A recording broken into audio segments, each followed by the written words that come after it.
Bonjour à tous, bonjour à toutes, bienvenue sur All That Jazz, le premier podcast français consacré à la comédie musicale. On s'appelle, une nouvelle fois, Anna et Fanny, toujours. Et aujourd'hui, on a décidé de vous parler d'un grand classique de la comédie musicale, un classique tardif, on y reviendra. Il s'agit de la pièce et du film Hello Dolly. Alors, comme d'ordinaire, on va un petit peu passer en revue les différentes versions de cette œuvre. Et comme vous le savez sans doute, comme en tout cas vous allez le savoir d'ici quelques secondes, il s'agit d'un cas d'adaptation de la scène à l'écran. Donc, cette fois, on va commencer par la version scénique qui a ouvert à Broadway en 1964. Et donc commençons par un peu parler de l'équipe, on va dire, qui sont les personnes qui ont eu cette idée, qui ont lancé le projet, etc. Donc l'idée vient du producteur David Merrick, qui est un producteur de théâtre et de comédie musicale, déjà très très aguerri à l'époque. Il avait notamment fait Irma la Douce en 1960 ou encore Oliver en 1963. Le livret est de Michael Stewart, qui a notamment écrit le livret également de Bye Bye Birdie. C'est un livret adapté d'une pièce de 1954 qui s'appelle The Matchmaker de Thornton Wilder, qui était déjà produite en fait par David Merrick. Cette pièce de Matchmaker est elle-même adaptée d'une œuvre précédente écrite par le même auteur, mais qui était elle-même adaptée, si j'ai bien compris, d'une pièce du milieu du 19e siècle autrichienne, elle-même adaptée d'une farce du début du 19e siècle anglaise. Donc vous voyez, c'est assez vertigineux finalement de retracer l'origine de Hello Dolly, même si à chaque version, on va dire, l'histoire est extrêmement transformée au fur et à mesure. Les musiques et les paroles de Hello Dolly sont composées par Jerry Herman, compositeur vraiment très un des grands de cette période, on va dire. C'est son premier succès, Hello Dolly, et par la suite il fera d'autres pièces très connues comme Mame ou encore La Cage aux Folles. Alors, David Merrick a vu en 1962 Milk and Honey, qui est composé par Jerry Herman, sa toute première œuvre à Broadway, sur le conseil de Michael Stewart, et il va fixer avec Herman un rendez-vous pour lui parler de ce nouveau projet qu'il est en train de produire. Alors, apparemment, Merrick avait des doutes sur le fait que Jerry Herman, donc identifié comme compositeur juif, notamment à cause de cette pièce dont tu as parlé, Fanny, Milk and Honey, qui se déroulait en Israël, ne soit pas capable de trouver un son américain. J'aime bien l'opposition un peu bizarre entre juif et américain. C'est un peu limite. Apparemment, il ne savait pas, je cite, s'il pouvait composer une œuvre non ethnique, selon Patrick Nadeau. Bon. Herman lui a envoyé quelques propositions musicales qui ont fini de convaincre Merrick. La mise en scène et la chorégraphie sont signées de Gower Champion, dont on a déjà parlé à l'antenne de ce podcast. Il s'agit d'un chorégraphe et d'un danseur qui a travaillé dans de nombreuses comédies musicales de l'âge d'or à Broadway comme à Hollywood. Et il forme un duo avec son épouse Marge Champion, et on avait notamment parlé d'eux dans notre épisode sur Showboat, puisqu'ils jouent les rôles de Frank et de Ellie dans la version de 1951. Et il avait déjà travaillé avec Michael Stewart, donc le librettiste, puisqu'il avait mis en scène et chorégraphié Bye Bye Birdie en 60. Alors j'ai lu dans le livre de Stacey Wolf, le célèbre livre qu'on cite quasiment à chaque épisode, que le poste donc de metteur en scène et de chorégraphe a été proposé à Jerome Robbins, le célèbre, et il a refusé notamment parce qu'il ne comprenait pas la chanson titre, la fameuse chanson Hello Dolly, on va en reparler. Il comprenait pas pourquoi tous les serveurs chantaient pour elle et qu'est-ce qu'elle faisait là. Je trouve que c'est un peu vrai. Je comprends la raison de son refus. Toujours très perspicace, Jerome Robbins. Alors le pitch, de quoi ça parle Hello Dolly? Ça se déroule dans les années 1890 et ça raconte l'histoire de Dolly Levi qui est marieuse et qui a été chargée de la mission de trouver une femme à Horace Vandergelder qui est un des commerçants de la petite ville de Yonkers où se déroule l'intrigue. Donc une petite ville à proximité de New York. Il suffit d'un voyage en train pour y aller. On y reviendra. Et finalement, Dolly décide que c'est elle qui va épouser Horace. On se demande bien pourquoi. On va y revenir. Et elle va faire tout pour essayer d'y parvenir. Et en parallèle de cette intrigue-là, on suit aussi l'histoire des deux jeunes employés d'Horace, Barnaby et Cornelius, qui vont également rencontrer l'âme sœur grâce à Dolly. Donc la pièce, on l'a dit, ouvre à Broadway en 1964. Donc les premiers tryouts ont lieu pendant l'hiver 63 à Détroit et c'est pas gagné cette affaire. Merrick n'est pas satisfait, la pièce est beaucoup remaniée au moment de ses tryouts. Il y a déjà, on va y revenir sur le film, hein, mais déjà pour la production de la pièce, il y a déjà beaucoup de drama et de différents créatifs.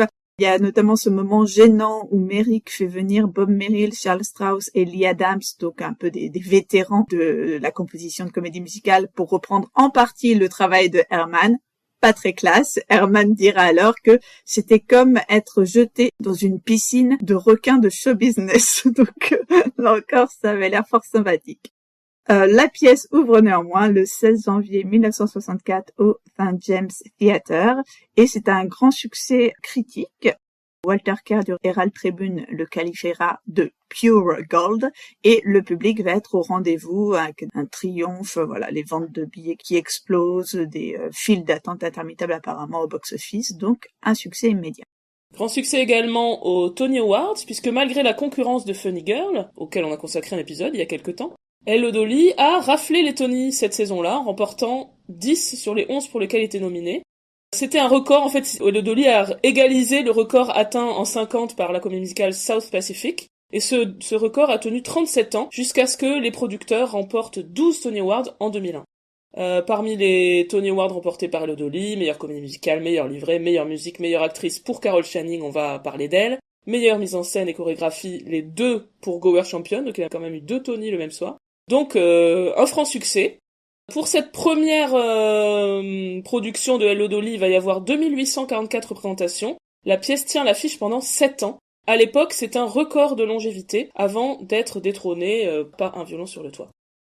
Parlons maintenant des interprètes du rôle-titre et ça va nous permettre de passer en revue un peu les différentes versions de Hello Dolly au fil des années.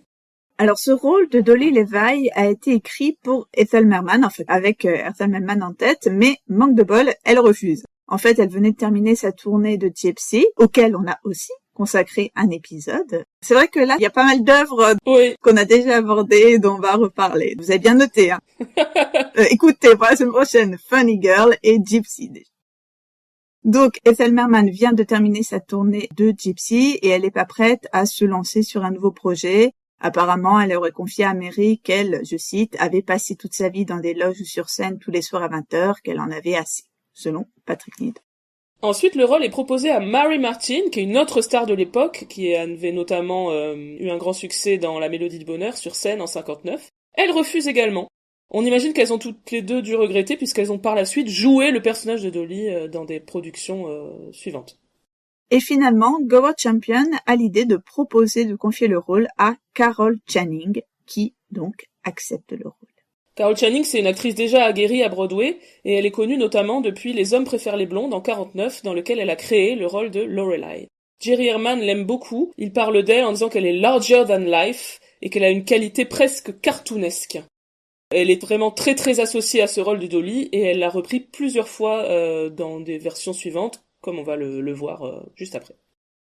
Et je crois que son run en tant que Dolly a été un des runs, sinon le run le plus long pour une star à Broadway. Je crois avoir lu ça tout à l'heure. C'est vraiment, oui, un rôle, on y reviendra, mais qui est très très marquant pour elle. Après Carol Channing, cette première production de Hello Dolly continue d'enchaîner d'autres grands noms finalement. Ginger Rogers, qu'on connaît bien, remplace Carol Channing entre août 65 et février 67. C'est son grand retour à Broadway après, je cite Wikipédia, une série de Unremarkable Films. Et donc voilà, ça va vraiment relancer sa carrière théâtrale. Et en 1969, elle jouera également à Broadway dans Mame, autre musical de Herman, donc. À signaler également Betty Grable, qui prend le rôle de Dolly de juin à novembre 67. Je serais assez curieuse de voir ça. Je l'identifie pas forcément bien, enfin, je l'associe pas forcément à Dolly, mais je pense que c'est surtout un problème d'âge. C'est que moi, je la connais essentiellement jeune, Betty Grable. Oui, au cinéma, ouais. Autre grande interprète du rôle, c'est Pearl Bailey, en 67 également, dans une version qui va être all black. Donc c'est pas un revival de Hello Dolly, c'est toujours le premier run de la pièce, mais on va avoir un recast global pour une version où tous les comédiens sont noirs. Pearl Bailey, c'est une comédienne chanteuse que je trouve absolument incroyable. Si vous avez vu le film Carmen Jones, bon, elle a une voix incroyable, enfin, j'adore cette interprète. On trouve un petit peu sur internet quelques extraits d'Hello Dolly de Pearl Bailey, mais c'est vrai qu'en voyant cette liste d'interprètes, on se dit que c'est dommage qu'on n'ait pas à chaque fois une captation parce qu'elles sont toutes incroyables. Cette version all black a été controversée un petit peu à l'époque parce que c'était une période où les organisations professionnelles d'acteurs et de producteurs, etc., poussaient plutôt pour avoir des spectacles intégrés, c'est-à-dire des spectacles qui mêlaient des interprètes blancs et noirs. Or là, c'était un choix de faire une version avec entièrement des interprètes noirs, mais finalement elle a été bien reçue, notamment grâce aux interprètes et surtout Pearl Bailey. Il y avait aussi dans cette version Cab Calloway qui jouait donc Horace, le love interest de Dolly. Cab Calloway, c'est un célèbre jazzman, on le voit notamment dans Stormy Weather, dans le numéro Jumping Jive avec les Nicholas Brothers. Ethel Merman joue le rôle de Dolly, finalement, de mars à décembre 70. De façon ironique, c'est elle qui termine le run de Dolly alors qu'elle avait refusé le rôle. Et à ce moment-là, 2 chansons qui avaient été supprimées avant la première, les chansons World Take Me Back et Love Look in My Window, ont été réintégrées pour la série de représentation avec Ethel Merman parce que c'était des chansons vraiment typiques de la voix belt et du style belt qui caractérise Merman. Donc voilà, pour Ethel, on lui rajoute un petit peu de belt. C'est rigolo ça, ce choix. Elles sont jamais revenues ces chansons parce qu'elles me disent rien du tout. C'est étonnant. Pour les productions suivantes, on peut mentionner que Mary Martin finalement prend le rôle en tournée, puis sur le West End en 65. Ensuite, version française. Et oui, car c'est une pièce qui a été jouée plusieurs fois en France. Annie Cordy prend le rôle en 72 à Nancy, puis au Théâtre Mogador à Paris. La chanson titre Hello Dolly est devenue un de ses tubes. On peut trouver sur YouTube plein d'émissions, plein de shows dans lesquels elle interprète cette chanson. Cette version avait une traduction d'André Hornès, qui est un parolier de chansons et d'opérettes.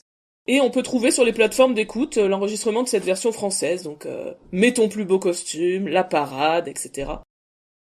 On retrouve également Pearl Bailey qui reprend le rôle de Dolly donc dans le revival de 75, qui est également un revival all black.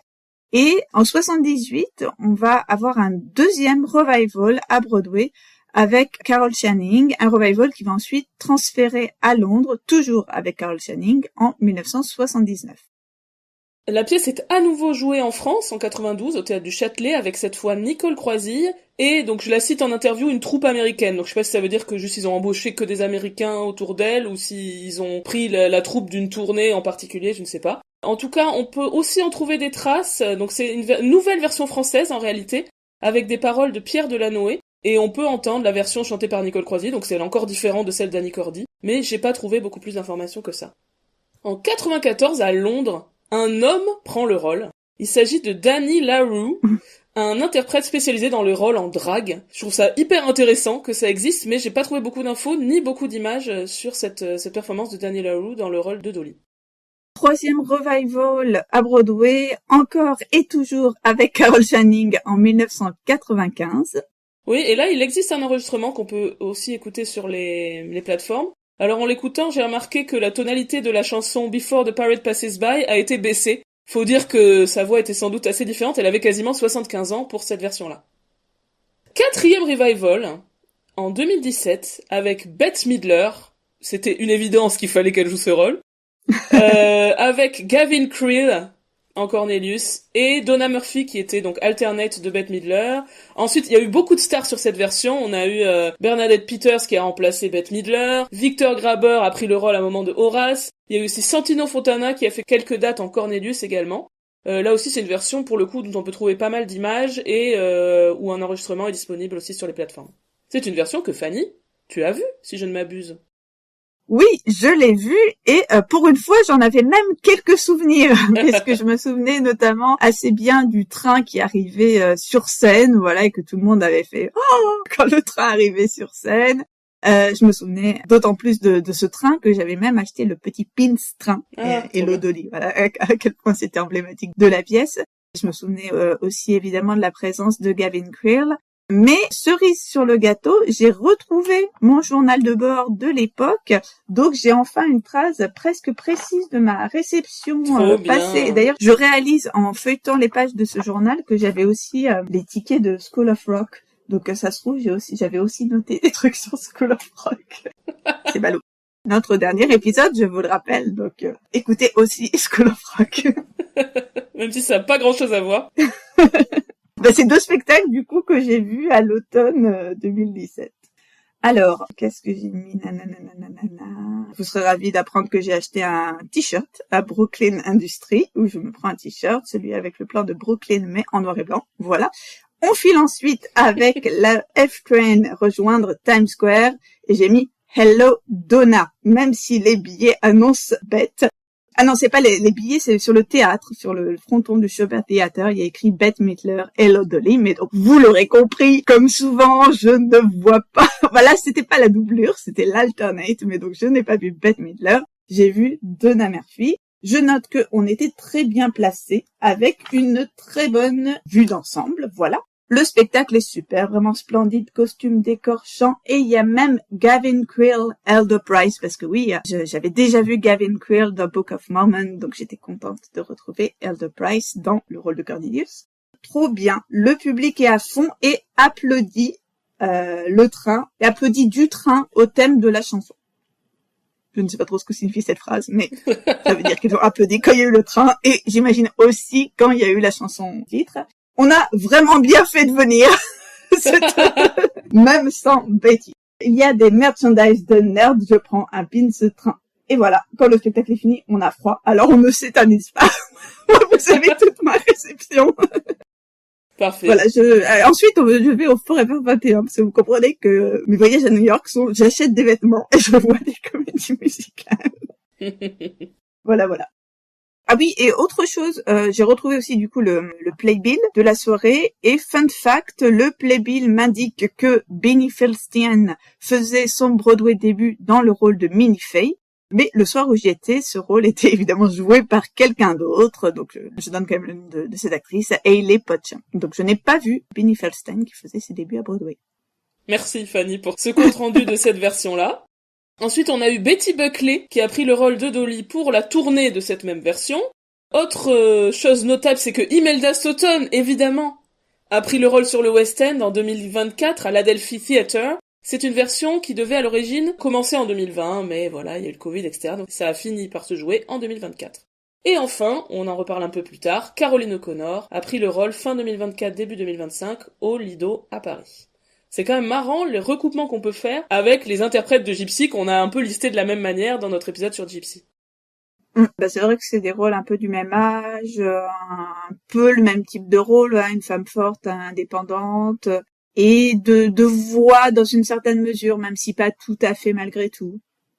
Oui, et je trouve que sur le rôle, ça se recouvre pas totalement. Je dirais qu'il y a des interprètes de Gypsy que je verrais mal faire Dolly, comme Patti LuPone. Enfin, je sais rien encore que. J'ai noté ou Nathalie Dessay, tu vois, qui a fait Gypsy. Est-ce que je la verrais faire Dolly? C'est quand même pas exactement le même registre de personnage, même si ça se ressemble dans le style. Après avoir égrené donc les interprètes de Dolly, on va vous parler des différents numéros musicaux de la pièce. Tout d'abord, le premier, le numéro d'ouverture, Call on Dolly, I Put My Hand In. Enfin, c'est deux chansons, on va dire, qui sont vraiment à la suite, hein, dans le même numéro.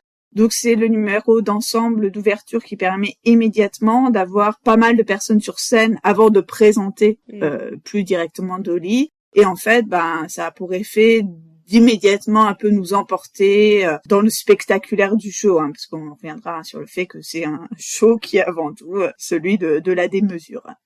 Oui, donc c'est une chanson qui présente la protagoniste d'abord dans la partie Call on Dolly par la voix admirative des autres personnages, avant que la protagoniste finisse par apparaître. Et ça va être donc à ce moment-là Dolly qui va se présenter elle-même avec des phrases comme I have always been a woman who arranges things. Donc une femme qui arrange les choses, hein, c'est un peu sa caractéristique. Et ce qui est intéressant, c'est que c'est pas vraiment une I want song, comme souvent, vous le savez, on en a parlé souvent, au début d'une comédie musicale, on va avoir une I want song avec un personnage qui exprime un désir, etc. Ici, Dolly, elle indique pas spécialement d'aspiration, juste un constat, parce qu'en fait, elle est une femme déjà accomplie au début de la pièce. Numéro suivant, c'est le numéro légèrement problématique. It Takes a Woman, chanté par Horace avec ses deux employés. Oui, un numéro assez problématique, voire complètement sexiste, parce que Horace explique que s'il veut une femme, c'est parce qu'il en a besoin pour accomplir tout un tas de tâches ménagères, de sortir les poubelles, je sais plus quoi. Mais bon, en même temps, je pense que c'est aussi complètement ironique comme chanson parce que le comique de la chanson est tiré de la juxtaposition entre une image sexiste des femmes, qui est une femme délicate, bien pouponnée, tout ça. J'en ai besoin pour sortir les poubelles. Donc je pense qu'il y a quelque chose qui de toute façon est moqueur dans cette chanson. Enfin, moqueur du personnage d'Horace, mais on y reviendra en fonction des interprétations, c'est quand même pas tout à fait aussi net. Et ce qui est pas mal, mais bon, je le dis dès maintenant, mais c'est que dans la version filmique, cette chanson est ensuite reprise par Dolly, ce qui moque plus directement le propos de la chanson, puisque le fait qu'elle le chante souligne le côté ironique de la chanson. Oui, je suis ambiguë sur cette chanson. Je vois que c'est quand même un peu moqueur, mais je trouve que l'aspect moqueur est pas aussi évident que par exemple, on en a parlé il y a longtemps, mais les chansons évidemment misogynes de Higgins dans My Fair Lady, où là c'est tellement évidemment un connard que à l'intérieur de la chanson il y a la propre critique de la chanson. Et là je trouve que c'est un peu plus ambigu, mais t'as raison, ça dépend un peu des mises en scène et des interprétations aussi.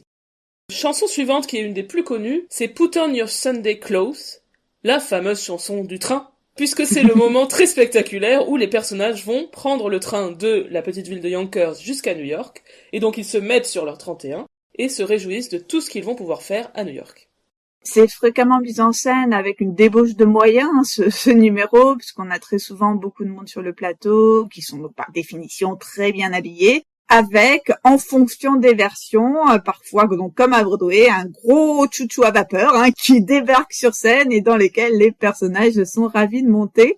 Je me suis aussi demandé s'il n'y avait pas une certaine célébration de la modernité, du fait de pouvoir aller à la ville en train.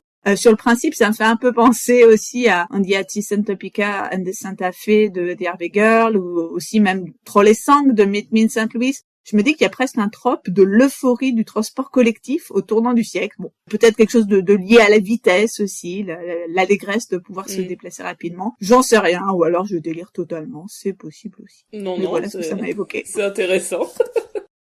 Chanson dans un autre style, beaucoup plus douce, Ribbons Down My Back, qui est le solo d'Irène dans sa boutique. Donc Irène, c'est une femme, en gros, Dolly, elle a trouvé cette femme pour épouser Horace, Donc elle est tenancière d'un magasin de chapeaux. Finalement, ça va pas se passer, ce mariage, mais parce que finalement, elle va rencontrer Cornelius, qui est l'employé d'Horace. J'essaie d'expliquer pour ceux qui se souviennent pas très bien des éléments du livret. Donc cette chanson Ribbons Down My Back, c'est une présentation du personnage qui va être pleine d'espoir dans le fait de rencontrer bientôt l'amour. Là, pour le coup, on est sur une I Want Song absolument classique. À propos de cette chanson, moi j'ai besoin que quelqu'un, c'est vraiment un appel aux auditeurs, auditrices, j'ai besoin que quelqu'un me dise si il ou elle a aussi bugué sur le fait que le In Summer de la chanson est troublement, à mon sens, chanté de la même façon que Olaf dans La Reine des Neiges, la chanson de Olaf dans Frozen. Voilà. Est-ce que quelqu'un a trouvé que c'était étrangement similaire ou pas? J'en appelle à vos témoignages. Alors j'ai pas vu, mais j'ai un autre rapprochement que je te dirai un peu plus tard, complètement random, de mélodie, que j'ai trouvé que c'était la même chose. Ensuite on a la chanson Dancing, dans laquelle Dolly, qui est forte en tout, apprend à Cornelius et à Barnaby à danser. Oui, puisque elle était connue pour avoir gagné les concours de danse du Harmonia Garden quand elle était jeune, si j'ai bien compris. Et c'est pour ça, d'ailleurs, qu'ils se souviennent d'elle à ce point. On reviendra à ce truc trop blanc.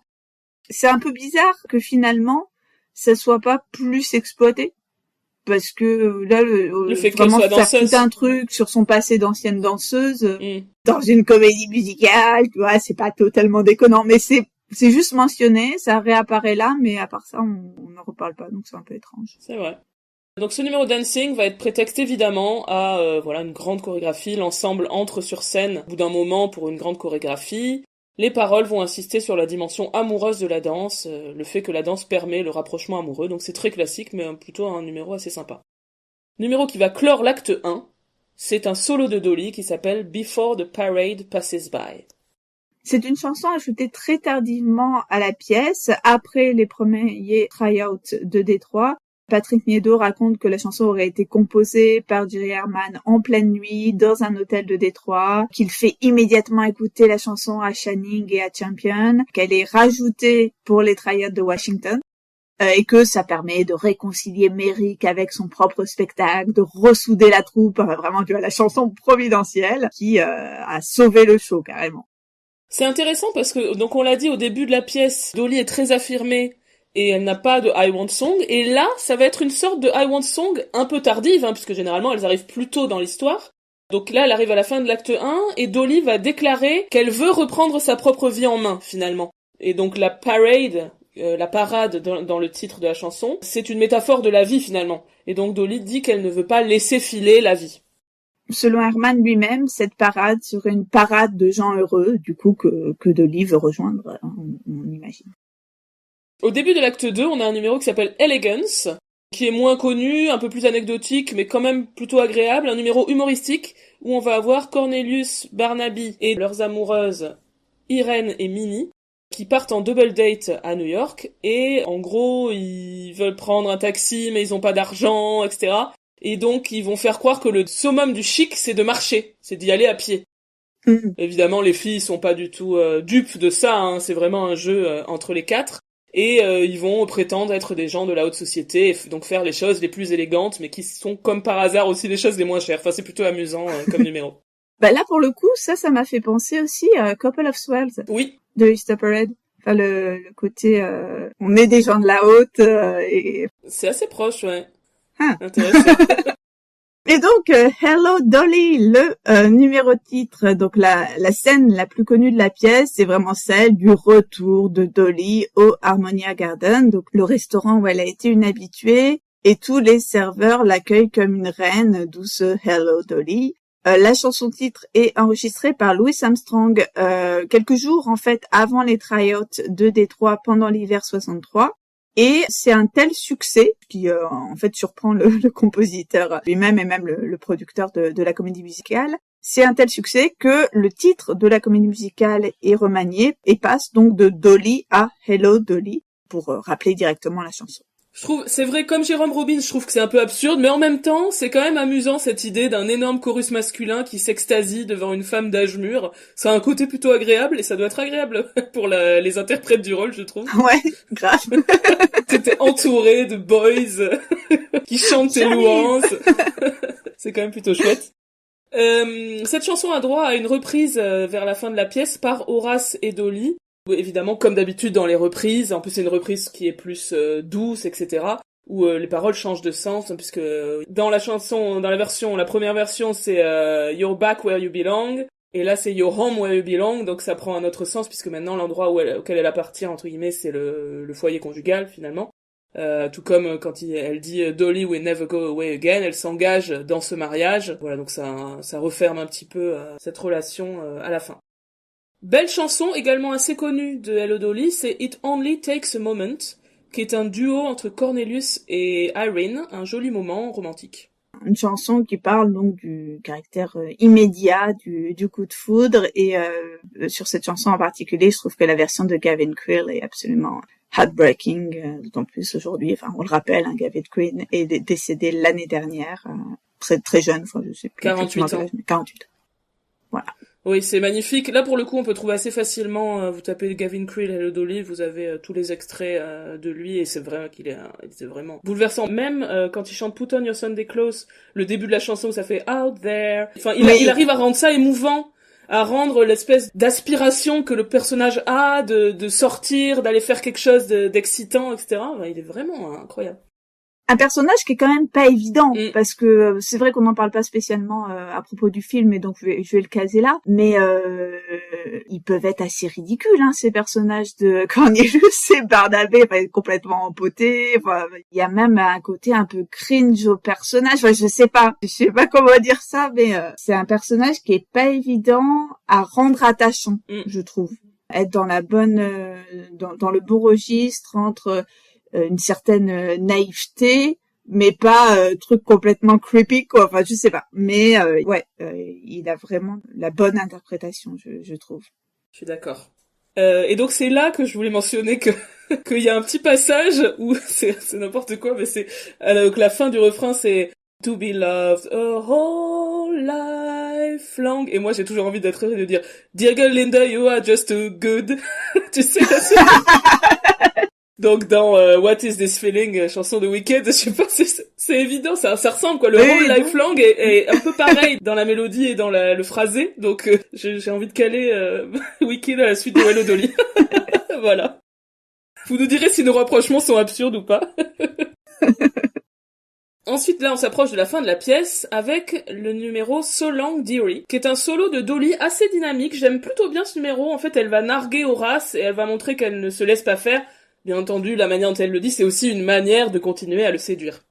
Elle commence cette chanson par une série de goodbye hyper solennel, hyper emphatique, genre goodbye, goodbye. Et en fait, dans la version cinématographique, bon, je déborde un peu sur le film là, mais c'est presque comique parce qu'en fait, la chanson commence vraiment brusquement au plein milieu d'une scène dialoguée, avec du coup l'instrumental qui commence pile au moment où elle chante, et avec la pause synchro, elle semble lui hurler dessus, vraiment lui hurler dans la gueule. Alors qu'ils sont tout près l'un de l'autre, parce qu'évidemment, enfin, il y a ce truc que le cinéma permet de montrer les personnages en très gros plan, et donc c'est presque, je trouve, une parodie de comédie musicale. Je suis sûre que ce truc, il est parfois montré hors contexte pour montrer combien la comédie musicale c'est absurde. Parce que tu sais, elle se met à lui chanter dessus pour énerver Out of Nowhere avec d'un coup la musique extra-diégétique. C'est trop bizarre. Et pour finir, signalons que le final de Hello Dolly, c'est une sorte de grand medley où l'ensemble va chanter Hello Dolly, Dancing, It Only Takes a Moment et Put On Your Sunday Clothes. Après avoir passé en revue ces différentes chansons, quelques mots des grandes thématiques qui sont abordées dans cette pièce. Oui, alors on est quand même sur une œuvre très légère, hein, donc on va pas aller dans des analyses ultra profondes, ni psychologiques, ni encore moins politiques. Mais on peut quand même évoquer les différents thèmes de la pièce. C'est globalement une comédie sur un sujet léger, avec du marivaudage et des scènes très classiques de comédie, comme par exemple lorsque Cornelius et Barnaby se cachent dans la boutique et qui manquent à chaque instant d'être découverts par Horace. Oui, parfois ça tire presque sur le vaudeville dans son acception française, vraiment les amants dans le placard, et littéralement l'amant sous la table. J'avoue que c'est pas mon aspect préféré de Hello Dolly. Vous savez combien je suis hostile à tout marivaudage. À la comédie. La comédie. Je l'ai dit hier à quelqu'un qui me proposait d'aller voir un spectacle de stand-up. J'ai dit, je n'aime pas l'humour. Voilà. Ce qui est un aspect intéressant, c'est quand même ce personnage, on a déjà un peu touché ce sujet-là. Cette protagoniste, Dolly, qui est une femme active, présentée comme extrêmement efficace dans un certain nombre de domaines. D'ailleurs, il y a un gag où en fait elle a des cartes de visite adaptées à chaque situation. Donc au moment où elle donne le cours de danse, là, en fait, elle sort une carte de visite où c'est marqué professeur de danse, mais ça peut être plein de métiers différents en fait. Et elle est pleine de ressources. Je trouve que c'est une des caractéristiques très étonnantes et amusantes de ce personnage. Je connais pas suffisamment, donc je vais sans doute dire des bêtises, mais bon, c'est ma profession. Donc je me lance. J'aurais tendance à dire que c'est un archétype, en fait, ce personnage de la matchmaker, donc la femme d'expérience, pleine de ressources, qui connaît tout le monde et défait les alliances. Et bizarrement, je sais pas, en y pensant, j'aurais presque tendance à dire que c'est un archétype juif. Je sais pas d'où ça me vient cette idée. Je sais pas si c'est un violon sur le toit ou Miss Maisel qui me fait dire ça, parce que la mère de l'héroïne de Miss Maisel devient marieuse au cours de la série. Mais je sais pas, c'est très associé pour moi à une femme juive, l'archétype de la marieuse. Mais après, je regarde rapidement sur Google et on me dit que dans plein de sociétés, évidemment, il existe des marieuses, mais je sais pas, pour moi c'est un truc juif. Mais voilà, c'est sans doute une énorme idée que j'énonce une fois de plus. Non, mais j'y ai pensé aussi.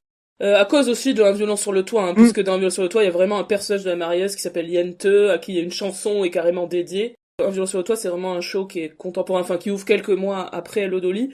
Ouais, j'y ai pensé aussi, mais c'est vrai qu'il y a d'autres personnages de marieuse. Il me semble, par exemple, rien à voir, mais dans Mulan, il y a une marieuse qui veut trouver un mari pour Mulan.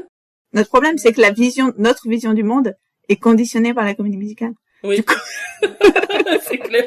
C'est les seuls rêves qu'on a. Si notre culture n'était pas entièrement basée sur les comédies musicales, peut-être qu'on... Non, mais ceci dit, comme t'as parlé d'un archétype juif, et du coup, ça m'a fait poser des questions sur la judéité dans Hello Dolly. Elle est présente, mais assez discrètement. Alors moi, si j'ai bien compris, après des recherches, Dolly, elle est veuve d'un homme juif, on va y revenir, mais elle s'adresse plusieurs fois à lui, donc il s'appelle Ephraim Levi. Mais elle semble pas être juive elle-même, puisqu'elle s'appelle, son nom de naissance, c'est Gallagher, donc plutôt genre irlandaise. Donc là, c'est vrai que la judéité est présente, mais avec de toutes petites touches dans la pièce. Mais donnez-nous des exemples de marieuses dans la fiction. On verra si ça se retrouve. Pour continuer sur les personnages féminins, je voulais signaler qu'il n'y avait pas seulement Dolly qui était présentée comme ça, comme une femme indépendante, il y a aussi Irene, le personnage donc de la vendeuse de chapeaux, qui est bien sûr un personnage plus classiquement romantique, mais qui est présentée comme indépendante. Elle est veuve comme Dolly, elle dirige seule sa boutique. C'est pas du tout une ingénue, contrairement à d'autres personnages féminins comme Minnie, qui est l'employée de Irene, ou encore Ermengarde, qui est la nièce de Horace. Notre amie Stacey Wolf, toujours dans son livre Change for Good, met en lien Hello Dolly et Mame, donc qui est donc une autre œuvre composée par Jerry Herman et qui est produite 2 ans après. Elle les compare puisque ce sont 2 adaptations de pièces, des œuvres qui se situent dans le passé, avec des personnages féminins d'âge mûr qui ont un côté feel good. Et elle dit qu'en fait ces productions-là vont trancher avec les productions à la Rodgers et Hammerstein qui mettaient la romance au centre. Ici, l'intrigue centrale tourne autour de cette femme active donc, que ce soit Dolly ou Mame, et même si Dolly comme Mame finalement se marient, ce mariage ne change pas grand-chose à qui elles sont finalement, et donc ça va être des spectacles qui s'intéressent à la figure de la femme célibataire. Hein. Dans le livre de Stacey Wolf, elle parle souvent de ce personnage de la single girl ou single woman qui se retrouve dans certaines œuvres majeures de cette époque. Dans le même ordre d'idées, le mariage finalement, dans Hello Dolly, est présenté, en tout cas pour le cas de Dolly et Horace, principalement comme un arrangement financier en premier lieu. Oui, c'est un truc qui fonctionne bizarrement quand même, parce que même si on comprend qu'elle veut l'épouser pour son argent, je trouve que cet attrait de Dolly pour Horace est peu crédible, parce qu'il apparaît vraiment comme un personnage antipathique, hein. Et c'est d'autant moins crédible de la version cinématographique, où on a une différence d'âge hyper marquée entre les 2 personnages, donc ouais, je trouve que ça fonctionne quand même bizarrement. Je suis assez d'accord, mais du coup j'ai vu des extraits, ça devait être à la fin des années 2010, où on voyait Bernadette Peters avec Victor Graber, et là c'était beaucoup moins choquant, parce qu'ils ont globalement à peu près le même âge. Victor Graber, il a... Puis Victor Graber, on l'aime bien. On l'adore. C'est différent. Il est très attachant. J'ai pas eu le temps de regarder beaucoup, puis je sais pas si on peut trouver beaucoup, mais je me suis dit, tiens, ça, c'est une version du personnage d'Horace, où on pourrait comprendre leur attachement, même si au début il est bougon et tout ça. On pourrait comprendre le rapprochement progressif, mais ça dépend vraiment des versions, je suis d'accord avec toi. Oui, justement parce qu'il est bougon mais attachant. Il a quand même quelque chose d'assez aimable, l'acteur en fait, c'est toujours ça, c'est toujours des histoires de persona d'acteurs. Alors que bon, on y reviendra, mais notre Horace du film c'est ça. Et donc, en contrepoint de ce couple principal qui se marie pas spécialement par amour ou très légèrement, on va dire, le couple secondaire, Cornelius et Irene, lui, va représenter une phase plus romantique des relations et du mariage. Il y a aussi d'autres histoires d'amour, il y en a même beaucoup en fait, puisqu'il y a aussi l'histoire d'amour entre la nièce de Horace et un jeune artiste, qui va être là pour nous montrer pour le coup plutôt l'amour naïf des jeunes gens. Il y a aussi la relation entre Barnaby, donc celui qui travaille avec Cornelius, et sa copine Minnie, là. Donc ça, c'est des relations un peu plus mignonnettes. Alors c'est vrai que ça commence à faire un peu trop d'histoires d'amour au bout d'un moment. D'ailleurs, la nièce de Horace et son copain artiste, là, ils ont même pas de chanson. Il y a même pas de petits moments romantiques entre eux, donc on se dit que c'est un peu inutile. Enfin, il y a un surplus d'histoires d'amour, commence à faire un peu trop au bout d'un moment. Et dernière petite thématique qui revient en filigrane dans la pièce, c'est le thème du deuil, puisqu'on l'a dit, Dolly donc est veuve, et elle va, à plusieurs reprises, s'adresser à son mari décédé, Ephraim. Oui, et typiquement avant Before the Parent Passes By, le moment où elle va se lancer finalement à rejoindre la parade, elle demande précisément à Ephraim de la libérer, enfin de l'autoriser à se remarier. Et elle a toute fin aussi, elle attend un signe d'Ephraim, et je sais plus exactement, mais il se passe un truc où elle dit que c'est le signe qu'il lui a donné, qu'il acceptait qu'elle épouse un autre homme. Et donc, le spectacle s'est joué récemment à Paris, au Lido. On va vous donner donc notre avis sur cette production. Oui, alors moi j'ai trouvé que c'était un bon spectacle, mais j'ai pas trouvé ça renversant non plus. J'ai dû réfléchir pas mal pour savoir pourquoi exactement j'ai pas totalement accroché, mais on a trouvé des arguments. Alors, moi, personnellement, je voudrais préciser que je l'ai vu en étant placé hyper proche de la scène sur le côté. Enfin, des places vraiment pas chères, comme on n'avait pas été invité. J'ai acheté, avec mon argent, cette place. Et, en fait, ça a beaucoup conditionné mon appréhension de la pièce. Et je crois que j'ai bien aimé, précisément parce que j'avais l'impression de participer au spectacle. Enfin, j'avais posté à l'époque sur Instagram des photos de ma jambe contre la scène parce que vraiment, j'étais presque littéralement sur scène le moment où ils sont au Harmonia Gardens. Les interprètes étaient assis sur une table à littéralement 30 centimètres de moi, quoi. C'était très, très perturbant. Et aussi, comme j'étais placée sur les côtés, je les voyais entrer, sortir, j'avais eu une très bonne vue sur les coulisses. C'était donc super étrange, mais j'ai trouvé ça super sympa, mais donc pas pour des raisons intrinsèques au spectacle, par on va dire, mes conditions de réception de l'œuvre. Alors moi, j'étais placée plus classiquement, vers le milieu. À y réfléchir, c'est vraiment, je pense, lié au livret, le fait que j'adhère pas totalement à la pièce. C'est assez daté. Et en fait, j'ai trouvé que rien dans la mise en scène ou la direction d'acteur ne venait vraiment moderniser ce côté un peu daté, un peu vaudeville, amant dans le placard comme tu le disais, ce côté désuet. Donc c'est ça qui fait que je suis restée quand même un peu à distance.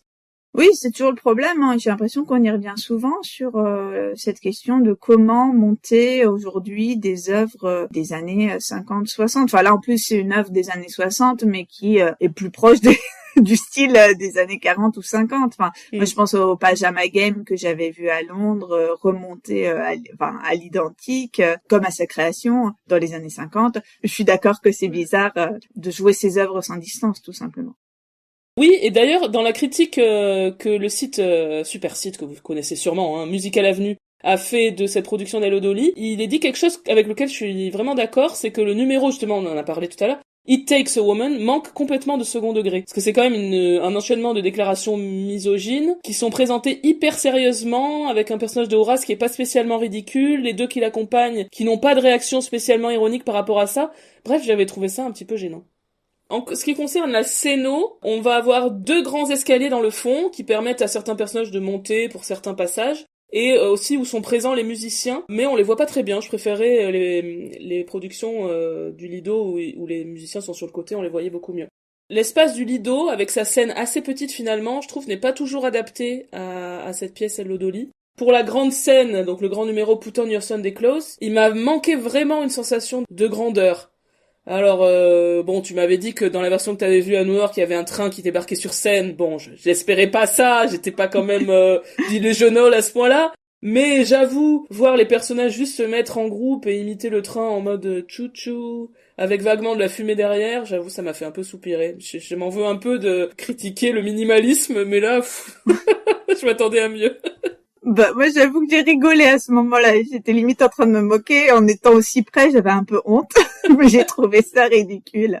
Je pense qu'un des défauts majeurs de ce spectacle, c'est la scène du Lido, en fait, qui est trop petite pour une débauche de spectaculaire. Et pourtant, je pense que la débauche de spectaculaire est nécessaire à Hello Dolly. Du coup, il y a quand même un problème d'adéquation entre le lieu et l'œuvre, je trouve. Mais c'est oui, comme le livret est pas très bon, il faut que ça envoie quoi, parce que sinon on s'ennuie. Il y avait plein de manières de faire un train dans Cabaret, il y avait aussi un train, ils avaient fait un truc, ils avaient réussi à le rendre visuel avec des projections contre le mur. Bon ben voilà, j'en sais rien mais c'est un peu dommage. Après il y a des moments où ça fonctionnait un peu mieux, notamment dans le deuxième acte qui se passe en partie dans le grand restaurant. Donc c'est tout de suite encore cette idée que comme le Lido est un cabaret, était un cabaret mais il l'est encore en quelque sorte vu la structure de la scène et de la salle. Le fait que cette scène, Hello Dolly, se passe dans un restaurant où elle arrive sur les escaliers, etc., et qu'on est assis à des tables, eh ben ça fonctionne forcément.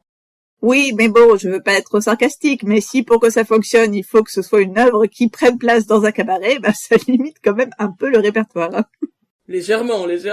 Non, mais il était pas mal quand même ce grand numéro titre là avec les serveurs dansants. Oui. C'est vraiment cet ensemble de danseurs qui sont, comme toujours, vraiment excellents, très synchro, très précis. Non, ça c'était un des très très bons moments du spectacle et c'est l'exactitude dans l'exécution de cette chorégraphie souvent très acrobatique qui fait toujours le plaisir de ce numéro. Alors Caroline O'Connor en Dolly, elle était très bien, c'est une super interprète, mais c'est vrai qu'il m'a manqué quelque chose. C'est supposé être un rôle iconique, qui a été joué par de grandes actrices ultra charismatiques, et il y a quelque chose dans cette production qui banalisait un peu le personnage de Dolly. Je sais pas si c'est la direction d'acteur, les costumes, la mise en scène. Il m'a manqué un peu quelque chose, et donc ce qui fait que quand on arrive au numéro de Dolly, même s'il est très bien, on se demande un peu pourquoi elle est l'idole de la terre entière, quoi. Je suis un peu restée sur ma faim à ce niveau-là. Ça, je trouve que c'est le cas, quelle que soit l'actrice, même Barbara, on comprend pas ce lien avec le Harmonia Garden. Je pense que c'est parce que c'est pas très bien présenté dans le livret. Et personnellement, j'ai trouvé que Caroline O'Connor était vraiment très bien, très pétillante. Ou je sais pas, c'est juste que j'étais très contente d'être nez à nez avec elle. Encore une fois, on était aussi près. En plus, il y a ce côté où quand t'es aussi près, t'as les interprètes qui te regardent dans les yeux, forcément. Donc moi, j'avoue, j'étais très émerveillée de la voir, de la revoir. Donc j'étais contente. Et pour moi, ça fonctionnait bien. Mais c'est aussi peut-être parce que comme je l'avais déjà vue, elle avait pour moi, en tant que spectatrice, cette star quality. Enfin, tu sais, ce côté où t'es contente de la reconnaître parmi la foule. Enfin, je sais pas, je pense que ça dépend vraiment des relations que t'as avec les performeurs. Oui. Et mais c'est vrai que c'est une performeuse que de longue date je suivais un peu, que j'avais vu dans On the Turn il y a très longtemps, un des toutes premières comédies musicales que j'avais vu. Elle jouait Brunhilde Esterhazy. J'avais su qu'elle avait joué Judy Garland. Donc c'est vrai que c'est une interprète qui pour moi a quelque chose de particulier. Donc pour moi ça fonctionnait ce côté star. Mais je pense que c'est peut-être aussi tout simplement ça, c'est qu'il faut que l'interprète ce soit vraiment une star de très premier plan, que le spectateur, la spectatrice est content de voir dans le rôle. Oui, je pense que tu as raison, effectivement, même si bien sûr je connaissais Caroline O'Connor, de ce que tu m'en avais dit, etc. Je l'avais jamais vue, donc je l'identifiais pas vraiment comme une star. Peut-être que ça joue aussi, ça fait partie. Et c'est la première fois que je voyais Hello Dolly, je me souvenais pas du tout du livret. Le livret m'a un peu saoulé. Je pense qu'il y avait un truc un peu underwhelming de l'expérience en général, quoi. Et c'est pour ça que finalement, tu vois, à y repenser, moi je la vois bien, Patti LuPone. Parce que Patti LuPone, elle ne joue que sur la force de son apparition. C'est vrai. Patti LuPone, c'est son fond de commerce. C'est genre, j'arrive et adorez-moi quand j'arrive. Donc en vrai, je la vois tout à fait c'est arriver. Vrai. Hello, Patti. Non, ouais, tu m'as convaincu. J'étais pas partie sur ça parce que Allez, on va l'appeler parce que là, elle a besoin d'un rôle pour se refaire et se sortir de son shitstorm. Patti. On monte Hello Dolly, coproduction franco-américaine. All That Jazz Production.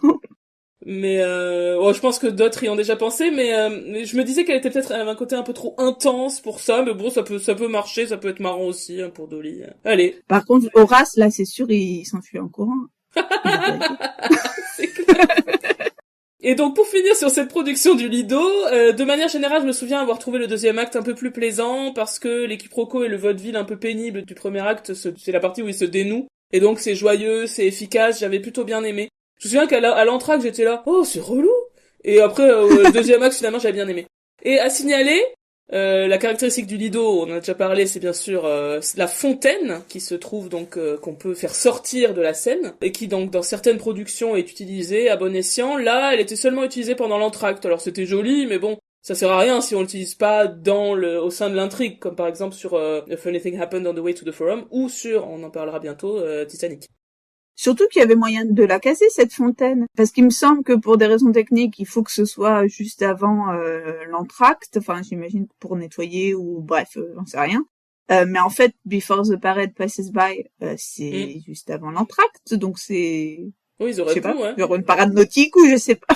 Ça me semblait vraiment bien intégrable à ce moment-là. Donc ouais, je comprends pas. Je sais pas où ils vont nous la foutre, la fontaine, pour les demoiselles. On en a déjà parlé, ça. La fête, là, la fête foraine, là. Ah oui, mais c'est pas au milieu, si? Ou alors à la toute fin, tu sais, quand tous les couples se retrouvent, justement, ils dansent autour de la fontaine à la toute fin, là. Bah, juste avant l'épilogue avec le camion de Maxence, mais ils dansent... Ouais, donc pas à l'entracte. Pour le coup, plutôt à la fin. Mais comme dans Titanic, Titanic, c'était aussi à la toute fin. Oui. Pas du tout à l'entracte, ouais, ils l'ont pas sorti à l'entracte. Alors tu me mets le doute. Non, je pense pas, ça ferait un peu underwhelming de l'avoir 2 fois pour le coup. Ouais, c'est vrai. Non, c'était à la fin, il me semble.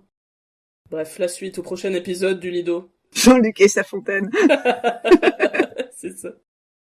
Allez, on enchaîne. Eh bien, comme vous l'avez compris dès le début de ce podcast, cette pièce Hello Dolly a ensuite été adaptée en film. Un film qui est sorti en 1969. Bien évidemment, le succès retentissant de Hello Dolly à Broadway ne pouvait que retenir l'attention d'Hollywood. Et le studio Paramount, qui était producteur de The Matchmaker, avait la priorité sur les droits d'adaptation en comédie musicale, mais elle n'était pas intéressée. C'est donc le studio de la Fox qui va se montrer très intéressé, en particulier Richard Zanuck, qui a une confiance absolue dans les potentiels lucratifs de la comédie musicale et du succès sans précédent de Hello Dolly. Selon Variety, les droits d'adaptation d'Hello Dolly sont donc cédés pour un montant colossal d'au moins 2 millions de dollars plus un pourcentage des recettes brutes, ce qui en fait le deuxième plus important montant atteint pour des droits d'adaptation après les 5,5 millions de dollars qui avaient été versés par Warner pour My Fair Lady. Les conditions étaient très strictes. La version cinématographique ne pouvait pas sortir avant 5 ans à compter de la signature du contrat, voire plus si la production de Broadway était toujours à l'affiche à ce moment-là. Et on verra que ça va poser problème, cette petite clause.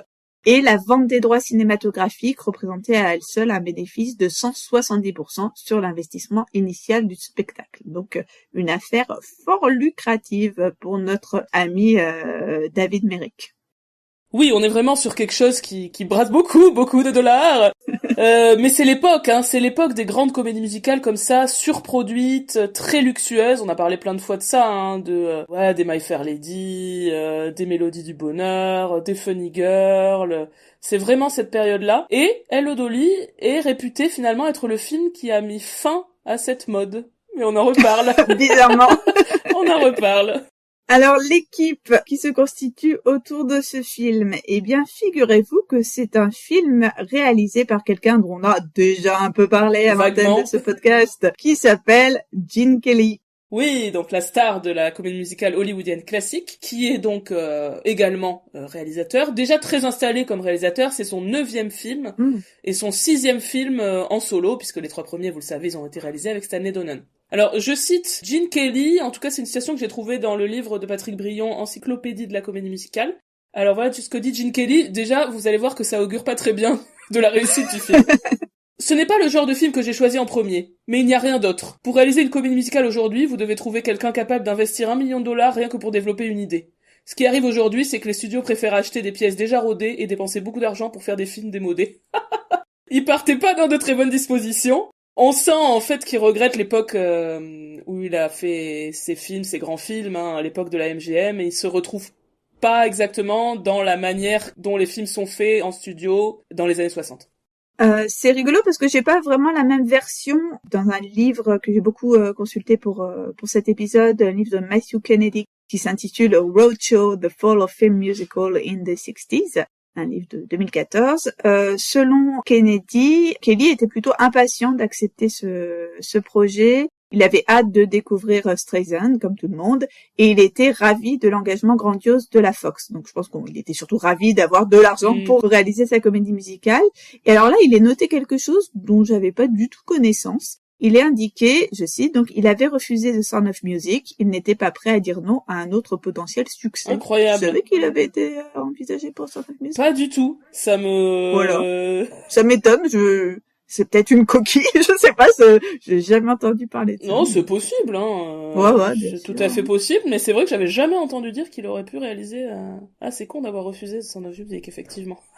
Ballot. Ouais, je sais pas, c'est vrai que c'est pas exactement le même esprit entre les deux citations qu'on a trouvées. Peut-être il était content au début, et puis, avec le recul, je sais pas. Ouais, il s'est dit c'était une mauvaise idée, de toute façon, on fait plus des films comme on en faisait à mon époque, enfin, je sais pas. Le film, donc Hello Dolly, est écrit bien sûr d'après le livret de Michael Stewart par Ernest Lehman, qui est aussi le producteur. Ernest Lehman, il est connu pour ses collaborations avec Hitchcock, notamment sur La Mort aux trousses, mais aussi pour les scénarios des films West Side Story, La Mélodie du Bonheur, ou encore Le Roi et moi, donc c'est un spécialiste des adaptations de comédies musicales à gros budget. La chorégraphie est signée de Michael Kidd, donc un chorégraphe et danseur qu'on voit notamment aux côtés de Gene Kelly dans Beau Fixe sur New York. C'est un des 3 compères, c'est celui qui est devenu cuisinier, si je dis pas de bêtises. Donc Michael Kidd, c'est un des grands chorégraphes de l'âge d'or, de comédie musicale sur scène et au cinéma. Il est lauréat de 5 Tony Awards de la meilleure chorégraphie, dont la chorégraphie de Guys and Dolls. Et au cinéma, il a travaillé sur Tous en scène ou encore Les 7 femmes de Barberousse. Les costumes sont signés d'une autre vétérane de la comédie musicale hollywoodienne classique, Irene Sharaf, qui a conçu les costumes aussi de Meet Me in St. Louis, du ballet d'An-America à Paris, de Brigadoon, mais qui avait aussi d'ailleurs déjà travaillé avec Barbra Streisand l'année précédente sur Funny Girl. Jerry Herman, donc le compositeur de l'œuvre originale, est en revanche à peine consulté par Gene Kelly pour la réalisation du film. Maintenant parlons du casting, qui est un casting, on va dire, farfelu. Controversé également, hein, on va tout vous expliquer. Alors le point d'achoppement en tout cas, c'est évidemment qui va jouer le rôle de Dolly Levi. Alors au moment où le casting n'était pas encore arrêté, Zanuck était apparemment bombardé de suggestions à chaque apparition qu'il faisait à Hollywood, au moment où le casting était en train de se faire. Et il aurait même déclaré « Tout le monde âgé de plus de 6 ans, semble-t-il, voulait jouer le rôle de Dolly Levi. » J'aime beaucoup l'idée. En fait, il avait d'abord été imaginé que Carol Channing reprendrait son rôle de Dolly, mais après avoir vu Thoroughly Modern Millie, dans lequel jouait Carol Channing, Lehman a jugé qu'elle ne passait pas bien au cinéma. Il aurait dit « Personality is just too much for the camera to contain ». Genre, elle aurait trop traversé l'écran, je ne sais pas, sa personnalité ne peut être capturée par la caméra. Et alors, ce qui est assez triste par rapport à ça, c'est que Channing n'aurait pas du tout été approchée ni même consultée de façon officielle. Hein. Elle aurait appris la nouvelle du casting par la presse et elle sera vraiment hyper déçue de ne pas pouvoir reprendre ce rôle. J'ai même lu tout à l'heure qu'elle aurait téléphoné à Gene Kelly assez tardivement dans le process pour lui dire mais permets-moi de jouer le rôle quoi. Genre vire la personne qu'on va citer qui obtient finalement le rôle et j'ai trouvé ça fou quoi parce que c'est vraiment apparemment très très longtemps accroché à cette idée quoi. Oh là là, mais encore une fois les actrices maltraitées par les studios hein. Mais ouais. Et alors au lieu d'envisager une autre actrice du même âge, de l'âge de Carol Channing, les producteurs vont jeter leur dévolu sur la jeune Barbra Streisand qui a alors 25 ans. Un choix audacieux.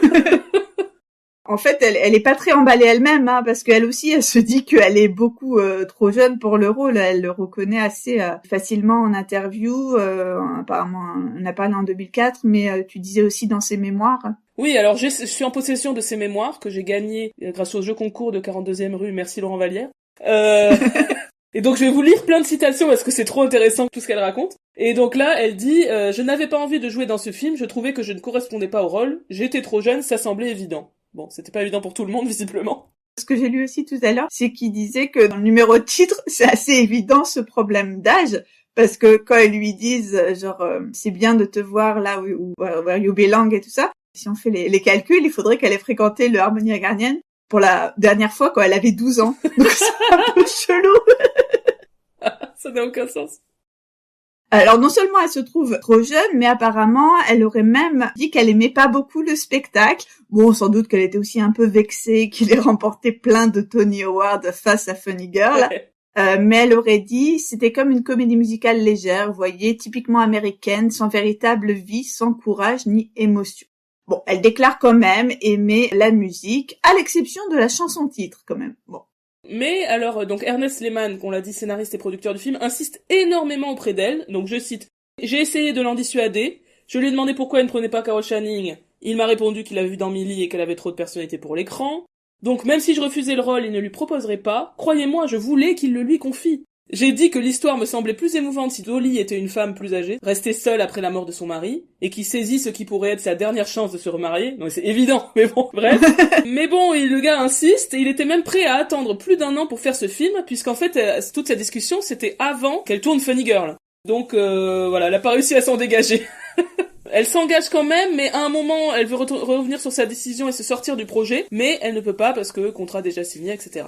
Selon la biographie de Gene Kelly, Lehman a aussi envisagé Elizabeth Taylor dans le rôle, mais elle ne savait pas chanter. Apparemment, elle aurait été suggérée par Barbra elle-même comme une actrice plus mature, je cite, dont le temps était compté. Parce que Elizabeth Taylor, elle avait quand même que 35 ans à l'époque, donc c'est vraiment une petite bitch, cette Barbra. Une autre superbe interprète est également envisagée, c'est Julie Andrews, mais elle a été considérée too ladylike, donc trop classe, quelque chose comme ça. Et je pense qu'on en a la preuve dans le fait que Julie Andrews aurait envoyé un télégramme disant à Carol Channing « Ne t'inquiète pas, Carol, tu auras ton Mary Poppins. » Non mais Julie, la classe. Oh, c'est trop mignon. Cœur, ai-je noté. Et donc finalement, le 9 mai 1967, le New York Times annonce que Barbra Streisand incarnera Dolly Levi dans l'adaptation cinématographique. Lehman, qui donne donc au New York Times une interview à cette occasion, ne donne pas de détails sur les conditions du contrat, mais précise qu'il représente le plus gros contrat cinématographique de l'histoire du cinéma pour une artiste n'ayant jamais joué dans un film auparavant, puisque donc à l'époque elle n'avait pas encore fait Funny Girl. Le rôle ingrat de Horace Vandergelder est joué par Walter Matthau, qui a donc, lui, 48 ans. Donc une différence d'âge sensible entre nos deux interprètes. Réaction de Barbara dans ses mémoires, je cite, « Pardon ? » Walter aurait pu être mon père. Bon, elle a complètement raison, hein, bien sûr. Mais bon, c'est lui que Gene Kelly a choisi, peut-être parce qu'il le connaissait, puisqu'il avait déjà tourné dans un film de Gene Kelly en 67 qui s'appelle A Guide for the Married Man. Dans le rôle de Cornelius, on a Michael Crawford, qui est tout jeune. On ne le reconnaît pas, je trouve, mais c'est le futur créateur du rôle du fantôme, donc un futur, star, hein, de la comédie musicale. Il est assez attachant, je trouve, en Cornelius. Un rôle d'un tout autre registre. Oui, c'est clair, rien à voir. Marianne McAndrew joue le rôle d'Irene Malloy et E.G. Picker de son acolyte Minnie Fay, et toutes les deux sont doublées pour le chant. Joyce Ames joue le petit rôle donc de Emerald Vandergelder, la nièce de Horace. Remarque de Barbara dans son autobiographie, les ingénues, elles, auraient au moins dû être plus jeunes pour faire contraste avec moi. Mais non, les actrices retenues avaient à peu près mon âge, et 2 étaient même plus âgées. Donc j'ai vérifié, Marianne McAndrew et E.J. Picker ont exactement le même âge que Barbara, et je n'ai pas trouvé l'âge de Joyce Ames, mais elle paraît quand même un peu plus jeune. Mais effectivement, c'est vrai que ça serait plus adapté s'ils avaient cassé. Mais bon, ça aurait aucun sens, parce que Irene, elle est aussi... Tu vois, c'est des enfants, quoi. Irene, elle est censée être veuve aussi, donc si elle avait 19 ans, enfin bon, bref. C'est possible, techniquement, mais enfin bon. Tommy Tune joue le rôle de Ambrose, qui est l'amoureux de la nièce de Horace, donc. Je le connaissais pas, mais j'ai cliqué sur sa page wiki tout simplement et j'ai constaté qu'il a eu 10 Tony dans sa carrière, en tant qu'acteur, mais surtout en tant que chorégraphe et metteur en scène. Et par ailleurs, il est absolument géant. Il est très très grand dans le film, c'est assez frappant. Oui. Et enfin, on peut mentionner Louis Armstrong dans son propre rôle, en quelque sorte, hein, puisqu'il joue un chef d'orchestre jazz. Il apparaît dans une séquence, celle de la chanson titre. Sans doute il a été appelé sur le film, car il avait fait une version, comme on l'a dit tout à l'heure, une version de cette chanson qui était connue du public. Alors, quelques mots des décors et des costumes du film. Donc, on l'a dit, c'est un film au coût absolument colossal, hein. Alors, entre les sources, soit 23, soit 25 millions de dollars. Bon, ça vous donne quand même une fourchette. Les estimations initiales de Zanuck s'élevaient à 10 millions de dollars, soit à peu près le budget de Funny Girl. Et ça a grimpé, hein, au fur et à mesure du développement et du tournage. Quelques chiffres, toujours selon Matthew Kennedy. La consommation estimée de fournitures de production s'élevait à 5000 gallons de peinture, 100 barils de clous, 1 191 000 pieds de planches de bois, 183 poteaux téléphoniques pour la construction et le soutien des décors, 110 000 pieds de câbles en plastique pour les lignes téléphoniques et électriques, 220 tonnes d'acier fabriquées pour les chemins de fer surélevés, 75 mètres cubes de béton, 500 tonnes d'asphalte et 228 000 heures de travail. Bon... Et je pense que ça se voit, et sans doute un peu trop, hein, la débauche de moyens. On y reviendra, mais c'est peut-être le principal problème du film, hein, et de cette impression d'un film extrêmement lourd, d'extrêmement poussif aussi, qui se traîne un petit peu tout du long. Oui, en fait, c'est l'accumulation, parce qu'en soi, les décors et les costumes sont magnifiques, hein, mais c'est vrai qu'il y en a peut-être un peu trop au bout d'un moment.